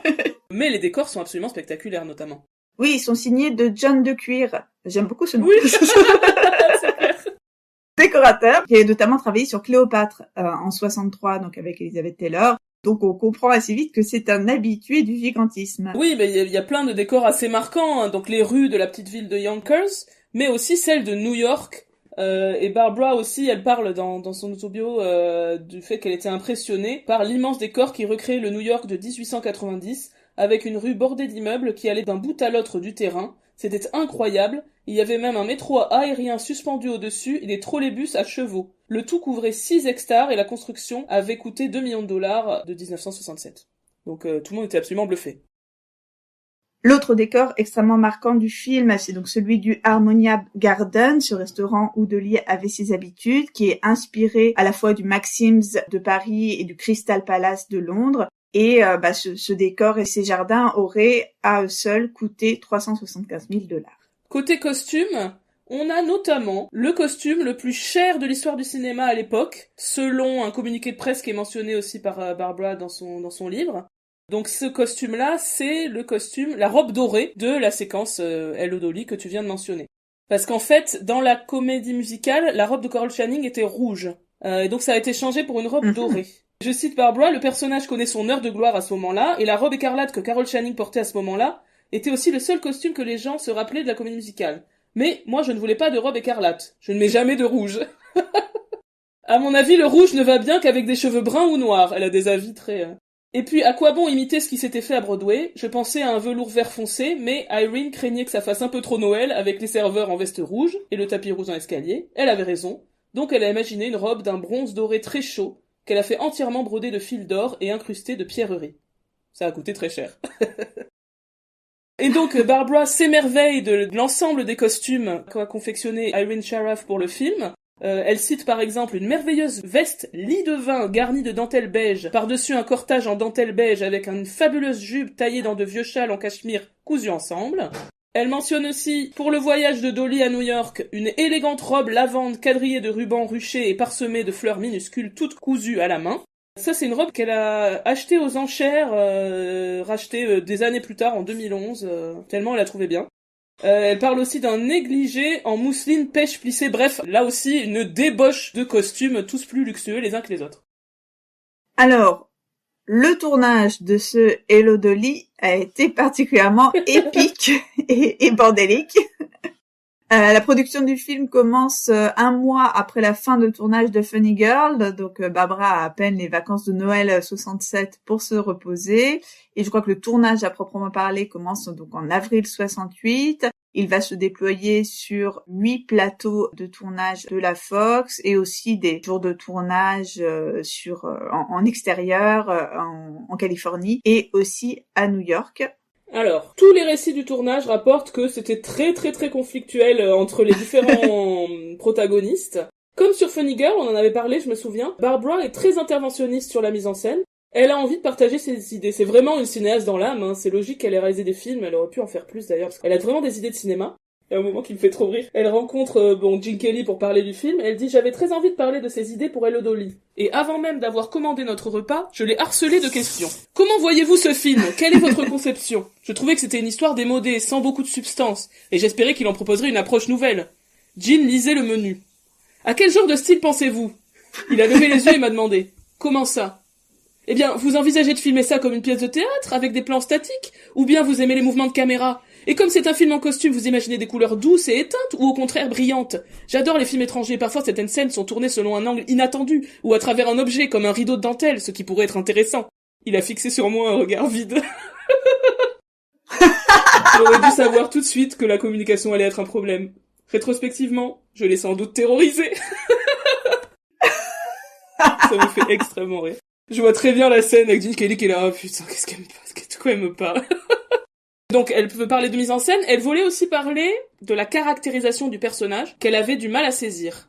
Mais la communication ne s'est jamais vraiment faite. Elle dit qu'elle était livrée à elle-même, qu'elle faisait des recherches, et elle dit que Gene Kelly, des années plus tard, et j'ai retrouvé effectivement cette citation, Gene Kelly a dit « Si seulement nous avions eu plus de temps, j'aurais essayé de l'aider à mieux définir son personnage, mais nous avions un planning contraignant et je l'ai laissé faire. » Et elle dit qu'elle lui pardonne un peu, enfin il y a un truc, une rencontre qui s'est pas faite quoi.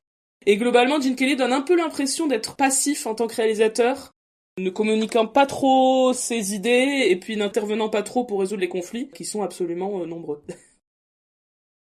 Donc la communication a du mal à passer entre Barbara et Gene, mais aussi apparemment entre Michael Kidd et Gene Kelly toujours. Je crois qu'ils étaient en froid en réalité depuis Beau Fixe sur New York.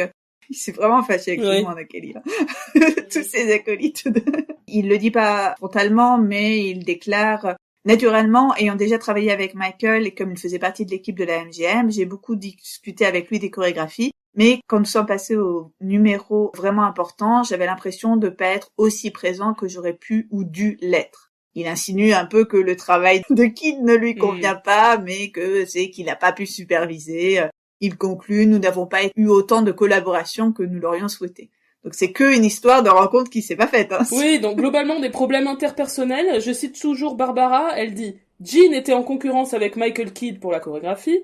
Irene déclarait que plus jamais elle ne retravaillerait avec Ernie, donc le producteur, et Ernie tentait désespérément de les apaiser l'un après l'autre. Il y a aussi un épisode où Irene Sharaff s'est engueulée avec Michael Kidd, parce qu'il voulait raccourcir la traîne d'une robe pour faciliter la danse, et elle a répondu non, c'est à vous de changer la chorégraphie. Finalement, apparemment c'est quand même lui qui a eu gain de cause. Il y a eu également des conflits entre Barbara et Walter Matthau, donc l'interprète de Horace, qui ne supportaient pas qu'elle suggère des idées de mise en scène. Elle raconte ça dans son autobio, Barbara, ça donne vraiment l'impression qu'il était bien misogyne. Ouais, ils avaient l'air d'être en feud permanent. Ah ouais, quoi. ouais, c'est hallucinant. En gros, quand elle essayait de suggérer un truc sur la mise en scène, il disait pour qui elle se prend celle-là, machin. Il est même allé voir Richard Zanuck, justement, le dirigeant de la Fox, pour se plaindre d'elle, mais il lui a répondu que le film c'était pas Hello Walter. Bien vu. Allez. Toc. Je crois que j'ai trouvé toujours dans le livre de Kennedy la citation parfaite qui résume tout. Marianne McEnroe, qui jouait le personnage de Erin Molloy, aurait été la seule qui aurait rapporté finalement de l'harmonie et de la bonne entente sur le tournage. Je cite, « J'avais bien sûr entendu toutes les rumeurs concernant Barbara, mais je n'ai constaté aucun signe d'une telle attitude. » Elle se souvient de Walter Matthau comme étant, je cite, « tellement merveilleux et tellement drôle. » Et à titre d'illustration, elle s'est souvenue du jour où il a apparu sur le plateau en survêtement et en déclarant aux actrices, j'imagine, « Les filles, je porte rien dessous, ça vous excite pas ?» Ah, vraiment, ça m'a l'air d'être un super bon souvenir de tournage. Creepy. Quel enfer. Si c'est le bon souvenir du tournage. Il quelque part, ouais. Alors, en dépit de ce tournage apocalyptique, alors bon, c'est pas drôle du tout, mais quand même, j'ai lu là encore ce matin que pour un peu pour clôturer le tout, une fois que le film était bouclé, il y a apparemment un avion qui s'est écrasé juste à côté du set dans un bâtiment de la Fox. Et bon, le pilote il est mort, le bâtiment a pris feu. Enfin, genre le tournage qui attire les apocalypses. Donc, passons aux numéros musicaux de ce film. Oui, tout à fait. Parce qu'Hello Dolly, finalement, c'est un film très dansé, très chorégraphié. Je dis ça en comparaison aux autres grosses productions de cette décennie, à l'exception bien sûr de West Side Story qui est extrêmement dansé. Mais par exemple, La Mélodie du Bonheur, A Funny Thing Happened on the Way to the Forum, Camelot, Oliver, tout ça c'est des films qui sont assez peu dansés, et quand ils sont dansés, c'est plutôt des choses assez rudimentaires. Oui, ici peut-être que c'est aussi lié au fait que nous avons un danseur aux commandes. En plus, bon, cette fameuse idée de Kelly qui va pousser de plus en plus, j'ai l'impression, au fil des années 50, que de raconter des histoires par la danse. On se souvient de son expérimentation Invitation to the Dance. Donc là, ça danse beaucoup. Sans doute, parfois un peu trop. On va le redire. L'ouverture se fait, donc, la toute première image du film, c'est un plan fixe en noir et blanc sur une rue de New York, donc en 1890, en mode image d'archive, qui va prendre des couleurs et s'animer au bout d'un moment.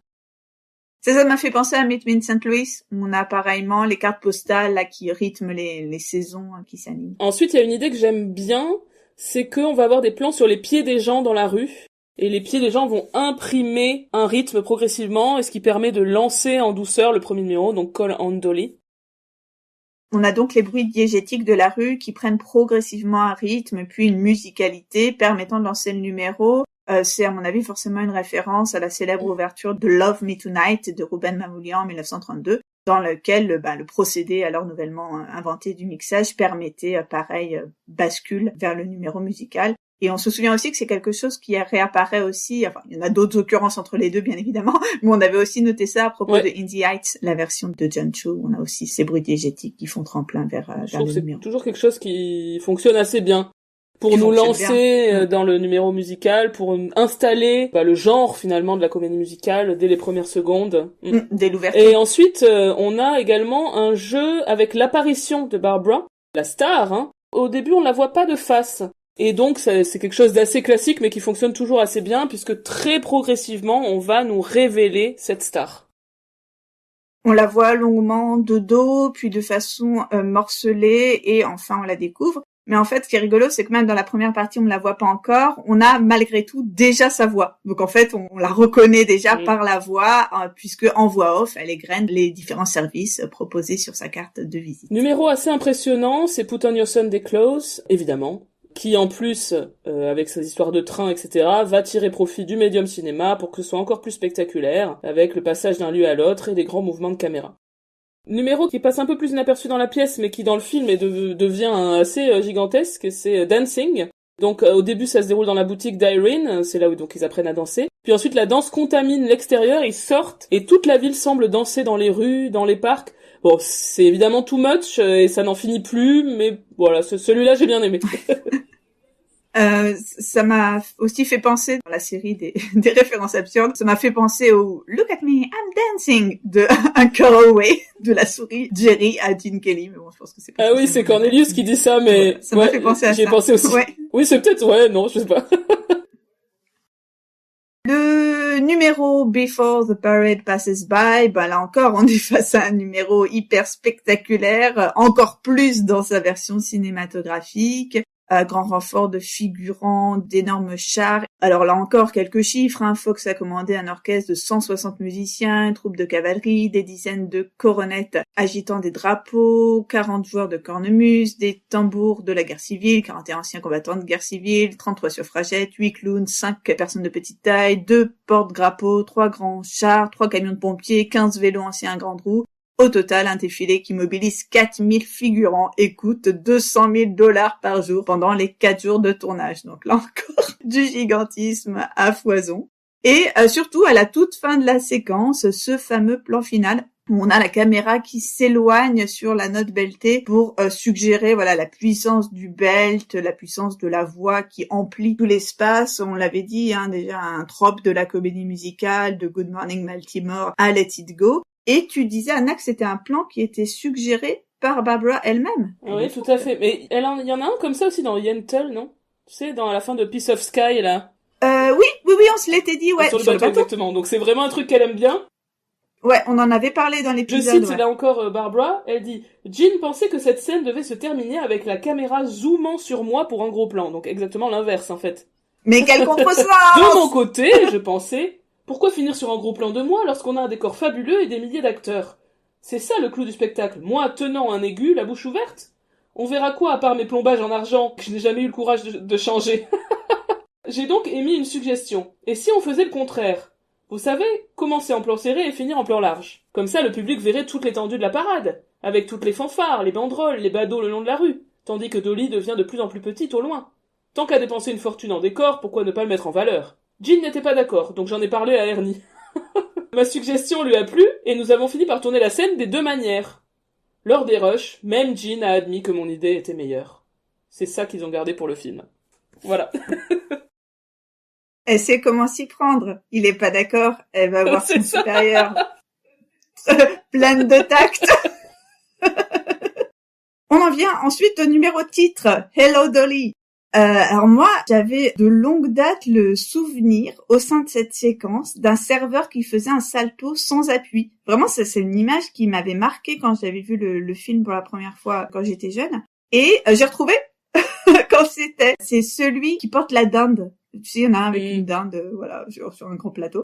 Bah voilà, 20 ans plus tard, je ne comprends toujours pas comment c'est possible physiquement. Bon, en tout cas, ça fonctionne, c'est très impressionnant, le numéro est vraiment spectaculaire, mais interminable. Là aussi, ça en devient complètement absurde. Enfin, j'ai l'impression que c'est étiré par rapport à la version scénique, ça n'en finit pas. Oui, et c'est pour ça que dans ce numéro Hello Dolly, finalement, le meilleur moment, c'est une petite respiration. C'est l'apparition de Louis Armstrong, du coup, en chef d'orchestre, et le numéro se transforme ponctuellement en duo entre deux icônes de la musique, finalement, et qui donne l'impression de s'amuser beaucoup. Et d'ailleurs, Barbara Streisand dit dans ses mémoires que c'est un des rares bons moments du tournage pour elle. Encore une fois, ça avait l'air chouette, ce tournage. Je voulais signaler, à propos de It Only Takes a Moment, qu'il y a un changement par rapport à la pièce, puisque dans la pièce, celle-ci a lieu dans un tribunal. Parce que, bon, je passe les détails, mais Cornelius et Barnaby, en gros, ils ont pas d'argent pour payer quand ils vont au Harmonia Gardens, là. Et bon, ils se retrouvent au tribunal. Et finalement, It Only Takes a Moment, c'est un peu la plaidoirie de Cornelius, ce qui est un peu absurde, mais un peu drôle aussi. Mais dans le film, il y a pas tout ça, ils emmènent pas les personnages au tribunal. Il n'y a pas ça, Horace paye sa tournée, Dolly lui demande de payer sa tournée, et hop, c'est fini. Et donc, la chanson It Only Takes a Moment se déroule plus classiquement dans un beau parc la nuit. Globalement, les numéros sont bien individuellement, mais c'est vraiment l'accumulation qui dessert le film au final. Il y en a trop, ils sont trop longs, c'est trop luxueux, c'est trop. Mais oui, ça dessert complètement la narration. En fait, J'ai été étonnée d'avoir aussi ce constat de trop de numéros musicaux, parce qu'en général, c'est quelque chose qui n'arrive pas. Enfin, j'ai repensé à Undertown. Il y a plein de numéros musicaux aussi qui sont très rapprochés les uns des autres, mais ça fonctionne, ça donne du rythme. Là, ça plombe. Et je me suis demandé si c'était parce que c'était parfois inutilement dansé, hein, désolé, Jean, et que, voilà, mécaniquement, si je puis dire, quand tu instaures de la danse, il faut quand même un peu de temps, donc ça étire à l'infini chacun des numéros. Au bout d'un moment, on n'en peut plus. Et je trouve qu'il y a aussi une sorte d'obsession à tout faire voyager. À chaque fois, à faire voyager les personnages au sein des numéros, peut-être pour toujours réappuyer sur les spécificités du cinéma, le fait qu'on n'est pas face à du théâtre filmé. Mais parfois, ça me paraît pas justifié. Et ça finit par alourdir inutilement l'ensemble. Je voulais mentionner qu'il y a 2 chansons qui ont été ajoutées pour le film, donc composées par Jerry Herman.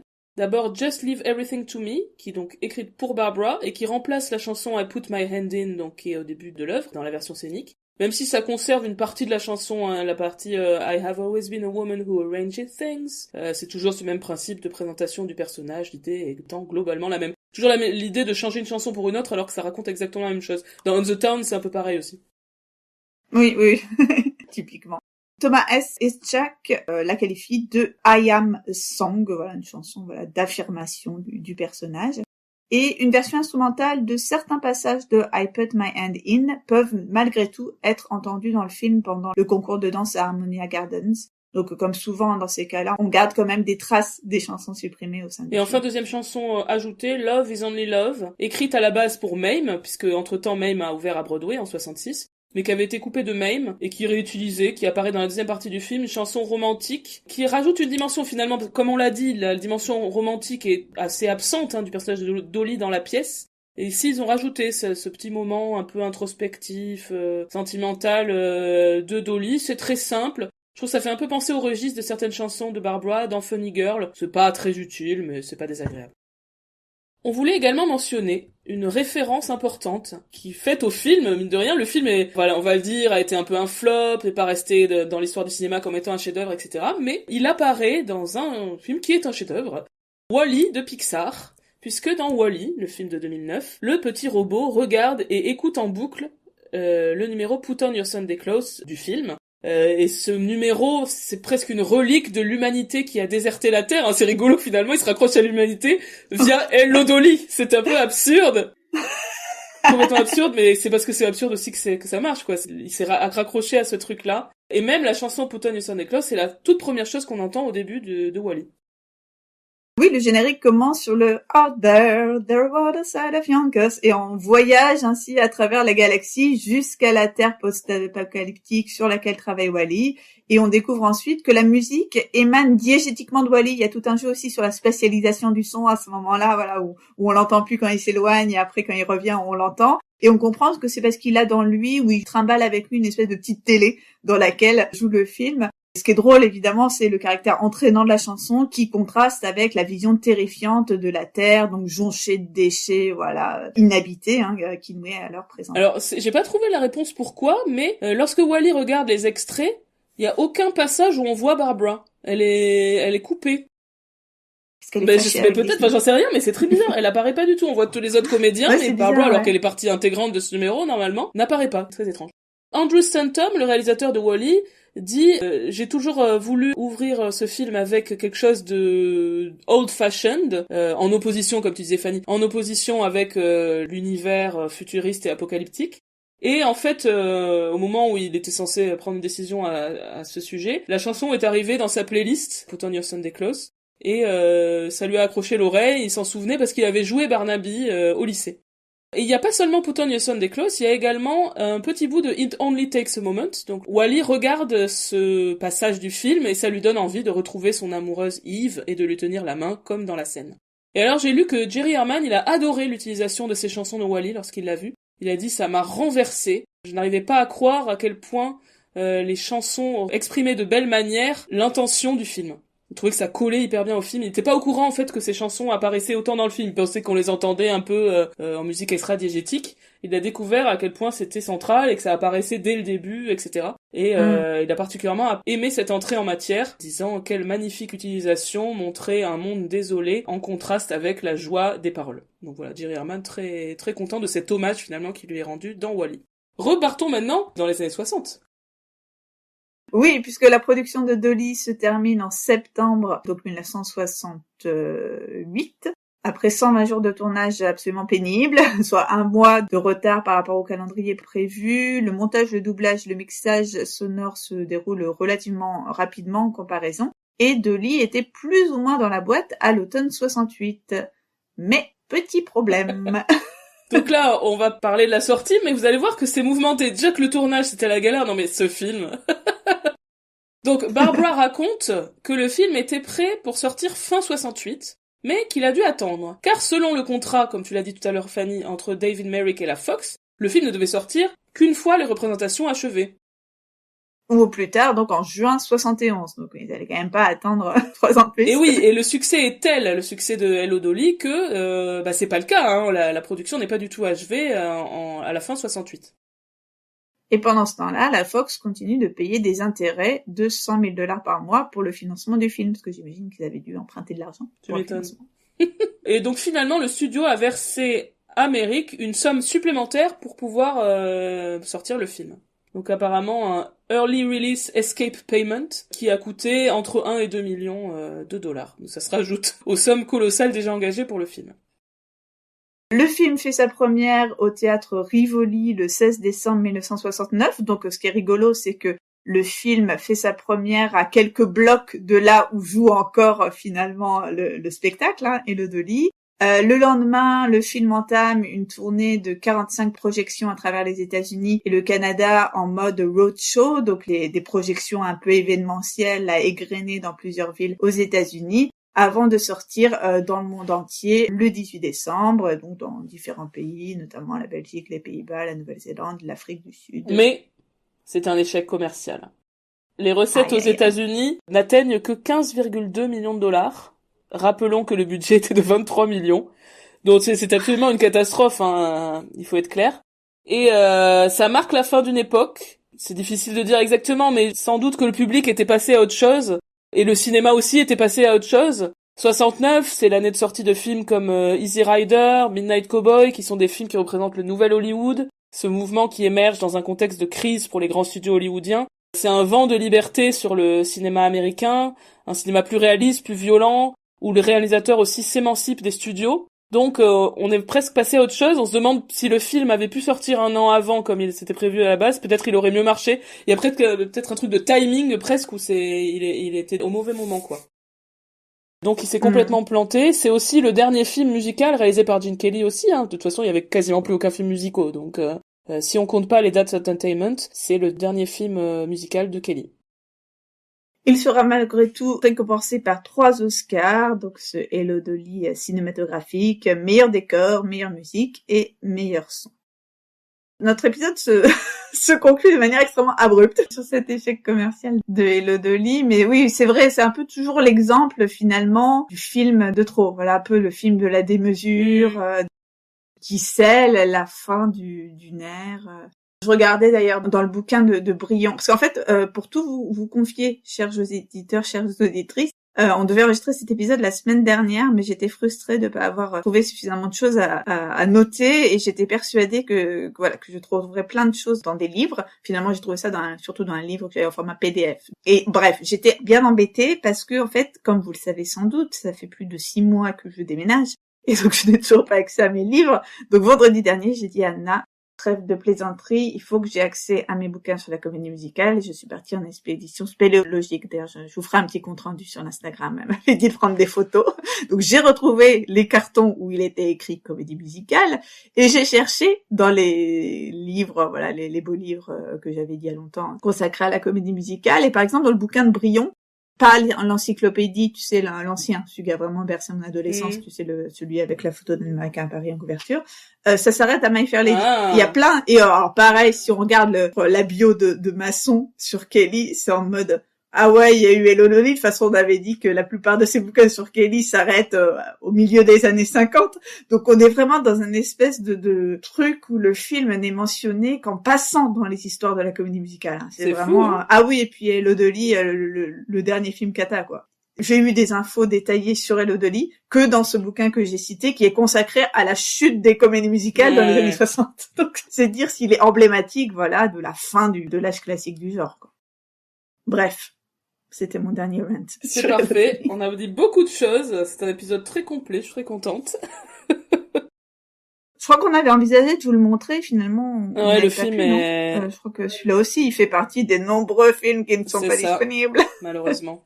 Parce que ça, c'est vrai que c'est un film à voir sur grand écran aussi, quoi. Eh bien, on ne vous montrera donc pas Hello Dolly dans le prochain Cinéma Club. On vous montrera un autre film. On vous dit pas pour l'instant. Parce que là, préparez-vous. Et nous, préparons-nous.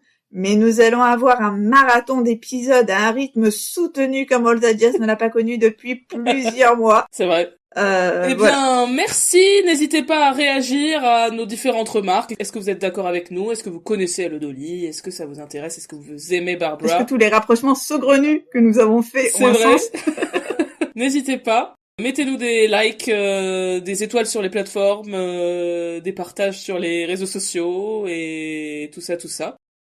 N'oubliez pas de nous liker, de nous recommander, de faire en sorte qu'on puisse peut-être un jour atteindre les 1500 followers qui nous permettront de ne plus voir les comédies musicales sur le côté. Wink wink.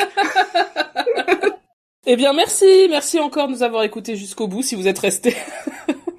Si vous êtes restés jusque-là, c'est que vous nous aimez beaucoup. Et on vous remercie, du coup on vous aime beaucoup également. Et on vous dit avec amour, à très bientôt pour un nouvel épisode de All That Jazz.